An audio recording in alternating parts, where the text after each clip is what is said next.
Hello everybody, it's Todd for All Things Archery and Shooting, and today I'm out of the range today. It's a beautiful day out here in Florida, and I'm just going to do a quick video on a couple of questions and answers I've been getting. Different things. So first off, the first question a lot of people ask me is, what kind of equipment do I use? Well, I use several different types of bows, but presently I'm using an Old Mountain Stygian recurve bow. I'm using a Chinese $50 quiver, which I find for $50 it works quite well. I'm shooting 11/32 arrows with a 50 grain converter point and a 100 grain tip on for 150 grains up front, using 4-inch turkey fletchings.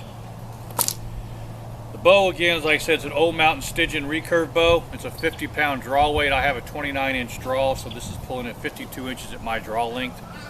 It's using a Flemish Fast Flight D97 string. I have cat whiskers on it, and I have bow limb silencers and bowstring silencers on it. I use a standard shoot off the shelf rest. My range basically consists of, as you can see, I'll walk you over there and show you. Okay, my range, let's take a look at it, walk up to it. As you can see, I've got a couple 3D targets set up. These are Field Logic targets. They run about $100 a piece. You really can't beat them for the money. And then I have a bag target back there as well. Also, on the other side of my range, I have a homemade bail target. There's a video of this on my on my YouTube channel. It shows you how to build this. It's pretty cheap to build, costs about $40, and does a really good job. As you can see, I'm walking up to it now. That's it right there. I also use paper plates. I find they're the cheapest targets out there with some blue tape on them. They work really well. And I've got a graduation scale on the left-hand side that shows how high above my point I am going to be. Because I have my shooting style is kind of like gap and instinctive combined. Also, my range, I have different marks out. These are 5 yards, 10 yards, 15 yards, 20 yards, 25 yards, 30 yards for my hay bales, and then for my 3D targets I have 10 yards, 15 yards, 20 yards, 25 yards, and all the way back to my driveway is 30 yards. Okay, you can see the target from down there. All right, so we're going to shoot a few arrows here. Oh yeah, I want to talk about these arrows I got. Let me get this set up. We'll talk about these. Okay, I build arrows, custom wood arrows I do on the side. I probably sell about maybe 8 to 10 dozen a month to different local ranges around here and stuff. And these arrows here,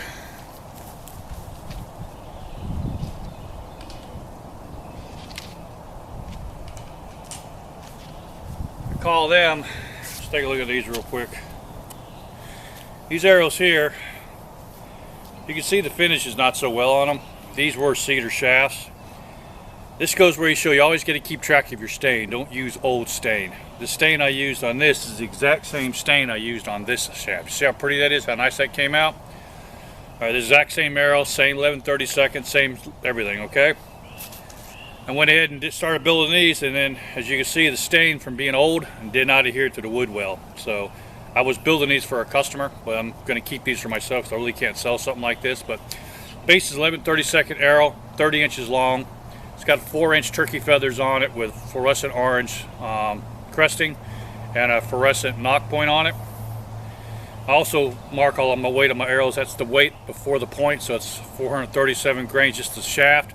And then I have a 50 grain insert called a converter point insert, so you can use screw-in points on your wood shafts, with a 100 grain point for 150. So I'm shooting 150 plus 437, roughly 587, 590 grains with this arrow. Okay. Again, I was supposed to make the arrow like this for a customer of mine. It's supposed to be in this color. This is considered dark walnut, but you see the stain that I was using was on my shelf for too long, wasn't any good. So, quick pro tip: don't use old stain. All right. Alright, let's take a few shots and see how it shoots. I'm at my 20-yard mark right now. So, you go ahead and set this up over here. Alright.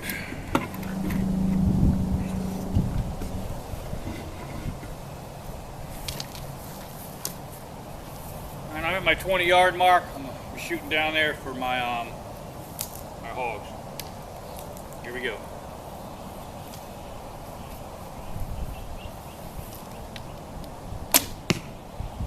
Not bad. Shoot a couple more.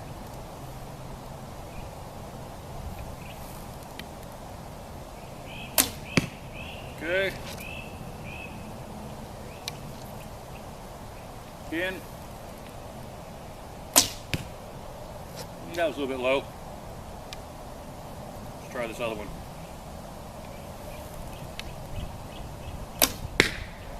Okay.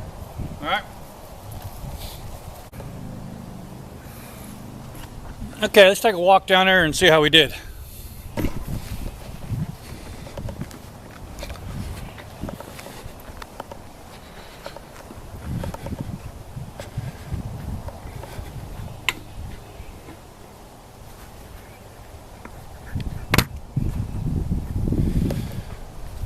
Okay, get this weed out of here. Sorry about that, I got a weed in here. That's what happens when you live out in the country. Anyways, take a look. Alright, I told you I had one went low with this one here. But I've got three right where it needs to be at, right in the kill zone there. That one, let's take a look at this here now. That's my aim, that's where I was shooting for. My aiming point was this orange dot at 20 yards. That's where I hit at. So, it's not too bad. Let's go ahead and take a couple more shots. This time we'll do some shots on the animals, on 3D animals. We'll shoot the deer first. Okay, get you set up here. Okay, I'm gonna step off we're gonna be shooting this target right here, this deer target. I'm aiming for right here. Okay, I'm gonna step off 20 yards and where I shot the last group at, see what we do on this 3D target. Also, I'm using a new camera right now, a new Nikon camera I just got to do my YouTube videos on, so bear with me on it. It may or may not come out right. The first time I used the camera, I'm still trying to learn it. So let's step off 20 yards and see how we shoot here.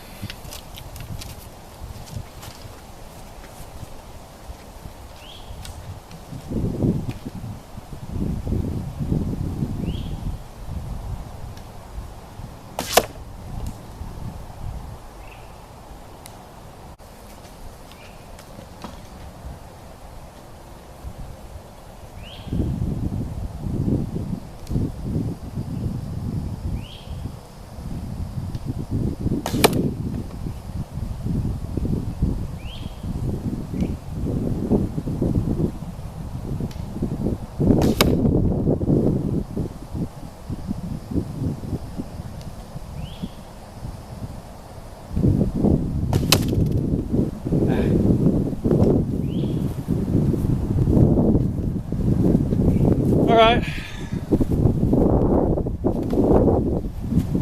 that's not so bad. I got all three in the kill zone. I had one high and a little bit up there. I seem to always get one high for some reason, I don't know why, or one low. So either one low or one high I end up getting. But anyway, that's 20 yards. Let's go ahead and step off to another 20 yards and we'll shoot the hog target next to it. Ugh. One good thing about these Field Logic targets, you can replace this center section.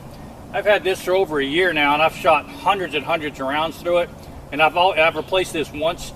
Looks like I need to replace it again. It's getting pretty shot up, but the deer itself is around $100 and the actual replacement vitals is like 30 bucks. So I had two in the year I've had it, so now I'm fixing to get another one. This one's getting all shot up. All right, let's move over to the hog 3D target.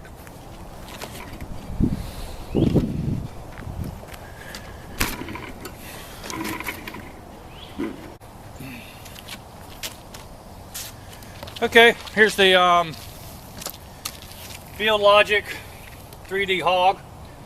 I'm gonna go ahead and step off to the same 20-yard distance and we'll put a few arrows in this and see what happens.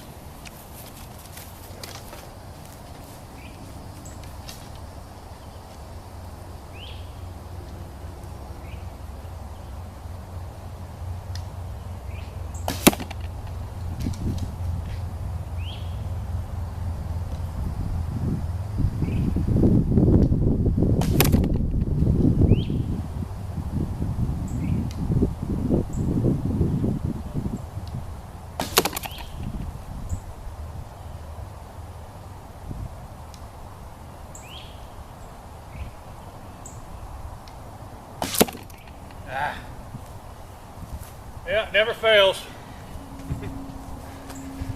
As you can see, it never fails. I always get one low or high, but I'm in the kill zone at 20 yards, so that's good. But I always seem to get one low. I mean, that is still technically in the kill zone, so I guess I did get 4 in the kill zone. All right, maybe I did do one so low. All right. Again, let me talk about these arrows here. These were originally supposed to be built for a client of mine that ordered some arrows from me, and he wanted dark walnut stain with 11/32 cedar shafts with converter points, 4-inch orange and white turkey feathers with orange cresting and orange knock. Now, I built these for him, and then after I used the stain on them and I went to get pulled out of the dipping tube, the stain, as you can see, was old. You cannot use old stain. Stain does expire and it ruined these arrows, so I could not sell these to him because you can see the finish is not uniform. So what I'm going to do is keep these for myself to shoot, but basically what's unique about these wood arrows, they use a 50 grain converter point insert here. That way you can use screw-in points. See here? You can use screw-in points. So your standard newer points can work just fine with these. Now the insert weighs 50 grains. That's a 100 grain point on the front of it, so it's 150 grains up front. All right. My FOC on this arrow is probably, I don't know, maybe 30%. Not great, but not bad either. Okay. Otherwise, good flying arrows. Shooting these arrows, this arrow here is about 570. See. 578 to be exact for this arrow, and it's coming out of my bow roughly about 180 to 185 feet per second, so not super fast but not super slow either. Okay, all right, let's head down to the hay bale range. We'll shoot a couple there and we'll call it a day.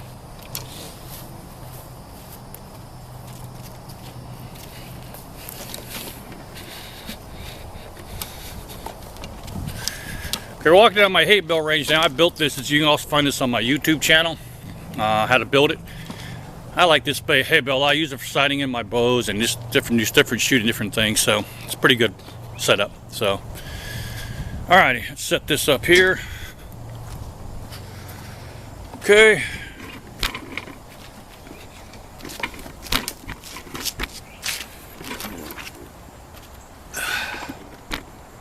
Okay. Alrighty, on this target, we're going to be using these here. These are nice little 3D targets. I get these from Three Rivers. This is a rabbit, life-size rabbit. They have grading marks in there as well as scoring marks, and this thing runs about $15. And you can literally shoot this thing hundreds of times, so makes for a little different, unique shooting. So I'm going to go ahead and set this up. Let's set it right here.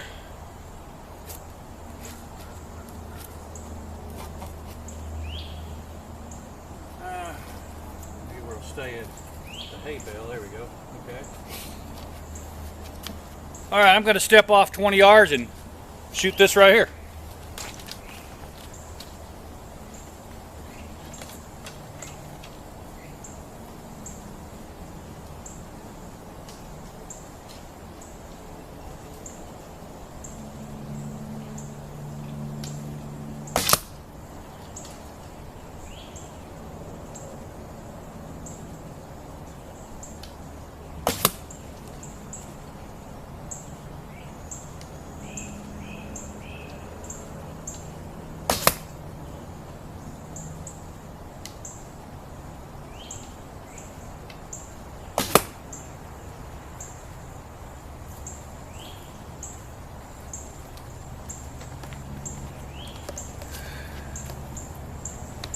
Okay, not too shabby. I got 1, 2 in the 10 ring, and I got 2 in the 9 ring, 20 yards. My aiming point was here. That's where my arrows ended up at.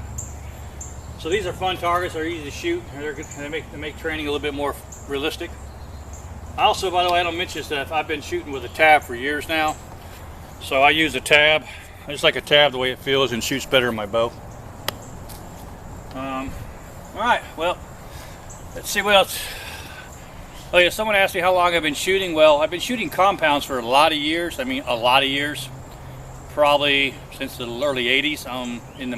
Well, let's just say I am in my 50s, put it that way. But I've been shooting compounds since the early 80s, and I've shot a lot of game and hunted all over the world with compounds. I just started using recurves probably about a year, maybe a little less than a year ago. Last season was my first season hunt with a recurve only, and last season I killed 2 deer and 2 hogs and a turkey with my recurve bow. So not a bad season. About what I do with my compound bow.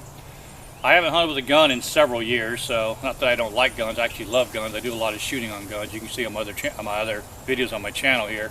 But for hunting, I just prefer using a recurve. And since I've taken up traditional archery, I'm finding it more rewarding. It's a lot more fun. It did take me probably 6 to 8 months to get where I could shoot this good. And I tried all kinds of different shooting styles, and I tried gap, I tried string walk-in, I mean, everything you could think of I tried, okay? Instinctive, so I ended up settling on a system that's kind of part instinctive, part gap shooting. What I mean by that is when I come up to my bow and I hit my release, there's also another video on my channel, you can check on this, I hit it, it's gone right away. I don't really sight in, I start the bow low, pull it back. As I'm coming up with the bow, I hit my gap point, where that may be for distance, and release right away. So it's kind of like an instinctive gap combination. It seems to work best for me, as you can see. I shoot pretty well here with it. Alright. Can I get better? Of course. I hope to get better. My maximum point on distance with that bow is 31 yards with my gap shooting, but I try to keep my shots between 20 and 30. I don't want to shoot over 30 yards. I've been practicing longer distances, 40 and 50 yards, but I'm just not quite there yet. I'm still working on it. I'm planning on going on a Utah elk hunt this coming season, and I want to be able to get to at least 40 yards, maybe 50 accurately, for hunting elk in the mountains of Utah. What I mean by accurate means I want to get an 8-inch pair plate like this. If I can keep all of my shots on the 8-inch pair plate at every distance, I consider myself good enough to go hunt with it. So right now, 30 yards and below, I can keep it on that plate. I get to 35, 40, 45, 50 yards, not so much. So I'm still working on that. Maybe I'll do a video on that later, long distance shooting, so you see what I'm talking about. All right, well anyway, this has been Todd with All Things Archery and Shooting. I want to thank you for watching. Got any comments, please leave them down at the bottom. Any questions for me? And if you like what you see, please click that like button. And also, if you haven't subscribed, be sure to do so. And also, click that bell icon. That way I upload new videos, you'll be able to get first to know. I upload probably 1 or 2 videos a week to do with archery or shooting or something or another. So if you click that bell icon, you can be notified when I upload my new videos. All right, again, it's been Todd with All Things Archery and Shooting. I want to thank you for watching. And until next time, ciao.